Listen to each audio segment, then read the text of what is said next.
Welcome to this complete beginner guide to Basra, a classic Middle Eastern fishing card game played with a standard deck of cards.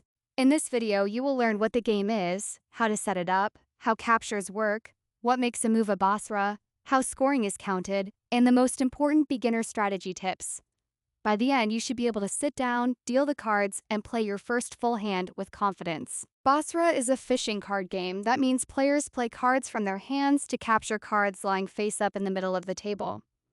This middle area is usually called the floor.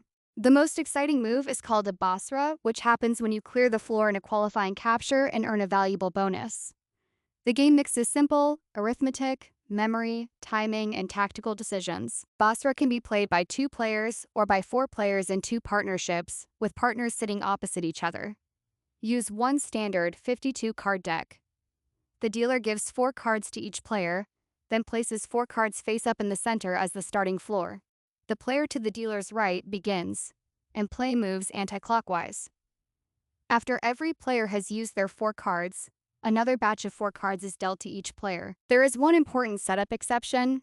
If any jack or the 7 of diamonds appears among the initial 4 floor cards, that card is buried back into the undealt deck and replaced with another face-up card. This matters because jacks and the 7 of diamonds are powerful, special cards. They should not begin the hand sitting openly on the floor. Before learning the turn rules, remember the basic card values. Aces count as 1, and number cards from 2 through 10 keep their printed values. Queens and kings usually capture by matching rank only. Jacks and the 7 of diamonds are special cards. The face-up cards in the center are the floor, and every card you win goes into your captured pile. On your turn, you play exactly 1 card from your hand. If that card can capture cards from the floor, you must capture. If it cannot capture, the played card simply stays face up on the floor for later turns. When you do capture, take the floor cards you captured, add your played card, and place all of them face down in your captured pile. The simplest capture is a matching rank capture. If you play a card that has the same rank as 1 or more cards on the floor, you capture those matching cards. For example, if the floor contains a queen of hearts and you play the queen of clubs, you capture the queen on the floor together with the queen you played. The other floor cards remain where they are. Number cards can also capture by summing. If you play a numeral card, you may capture floor cards whose values add exactly to that card's value. For example, if the floor has a 2, a 3, and a 7, and you play a 5, you can capture the 2 and the 3 because 2 plus 3 equals 5. The 7 remains on the floor. Sometimes, a single card can give you more than one capture option. You may be able to match a rank, make a sum, or combine available legal captures depending on the cards on the floor. The key beginner habit is to pause before playing. Scan for matching ranks, then scan for sums. Because Basra uses a mandatory capture rule, once the card you play can capture, you do not get to ignore that capture. A jack is one of the most powerful cards in Basra. When you play a jack, it captures every card on the floor, no matter what ranks or values are showing. However, a jack clear does not score a Basra bonus. It is still a strong move, especially when the floor is crowded with many cards or contains valuable scoring cards.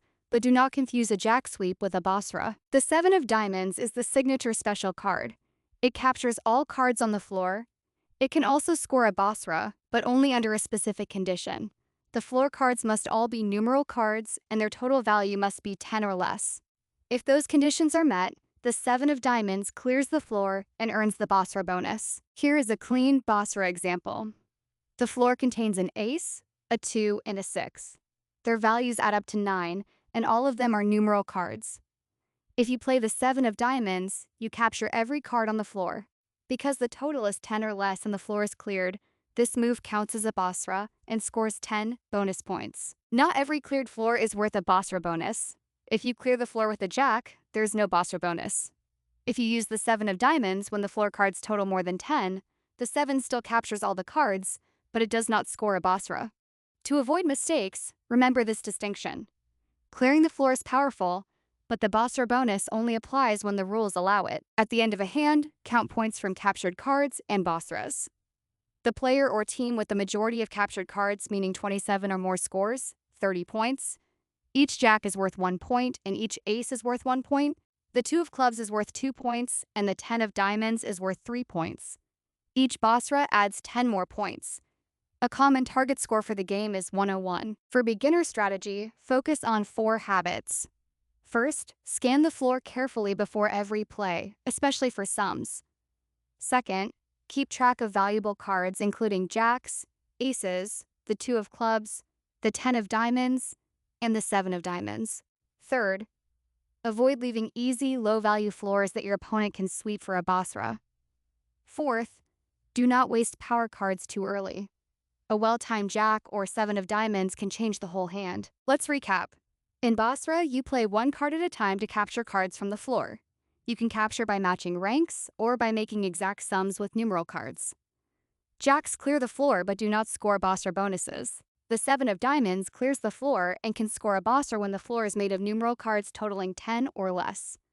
Count majority, special cards, and Basras at the end of each hand and keep playing until someone reaches the target score.